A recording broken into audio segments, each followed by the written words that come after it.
માતા પિતા દ્વારા બાળકો સાથે મારપીટ કરવા અને વધારે સમય સુધી મોબાઈલ ફોનનો ઉપયોગ કરવાનું રોકવું ભારે પડી ગયું. નમસ્કાર દર્શક મિત્રો, ખબર છે .com ઉપરથી હું દૃષ્ટિ નાયક આપ સૌનું સ્વાગત કરું છું. દર્શક મિત્રો, ઘણીવાર આપણે બાળકોને કહેતા હોઈએ છીએ કે ટીવી જોવાનું બંધ કરી દે. હવે આ વાતથી લઈને માતા પિતા અને બાળકો વચ્ચે થોડી તું મેમે પણ થતી હોય છે.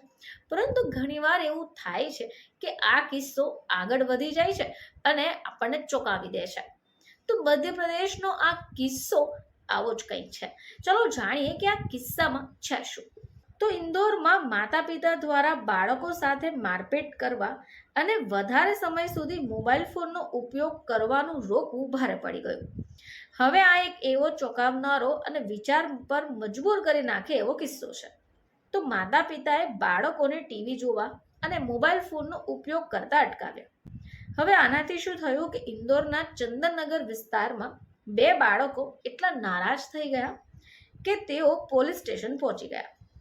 હવે તેમણે પોલીસ સ્ટેશન જઈને કહ્યું કે તેમના માતા પિતા તેમને ટીવી અને મોબાઈલ ફોનનો ઉપયોગ કરતા અટકાવે છે.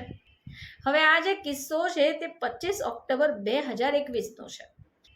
21 વર્ષની યુવતી અને તેના 8 વર્ષના ભાઈની ફરિયાદ પર માતા પિતા વિરુદ્ધ ચંદનનગર પોલીસ સ્ટેશનમાં કેસ નોંધાઈ ગયો છે. એફઆરઆઈ થઈ છે અને તેમણે આરોપ લગાવ્યો કે માતા પિતા ખાવાનું નથી આપતા, ટીવી નથી જોવા દેતા, વાતે વાતે લાકડીથી ફટકારે છે, દુર્વ્યવહાર કરે છે. તો એફઆઈઆરમાં દંપતી પર એવો આરોપ પણ છે કે તેમના 8 વર્ષના પુત્રને ઘરના અંધારા રૂમમાં બંધ કરી દે છે, જેથી તે ખૂબ ડરી ગયો. હવે એફઆઈઆર મુજબ દંપતી દ્વારા કથિત ઉત્પીડનને કારણે જૂન 2021માં ઘરેથી ભાગી ગયા અને ફોઈ સાથે રહેવા લાગ્યા. હવે આ કેસમાં ચંદનનગર પોલીસે બાળકોની ફરિયાદ પર જુવેનાઇલ જસ્ટિસ એક્ટ હેઠળ કેસ તો નોંધી લીધો છે. હવે આ કેસ ઉપર સુનાવણી પણ કરાઈ. તો માતા પિતા વિરુદ્ધ ચલણ રજૂ કર્યું. જિલ્લા કોર્ટમાં કેસ પણ શરૂ થઈ ગયો. આ પછી બાળકોના પિતા અર્જુન અને માતાએ વકીલ અને નિવૃત્ત ડીઆઈજી ધર્મેન્દ્ર ચૌધરીના માધ્યમથી કેસને હાઈકોર્ટમાં પડકાર્યો. જોકે હાઈકોર્ટે જિલ્લા ટ્રાયલ પર વચગાળાનો સ્ટે મૂકી દીધો છે.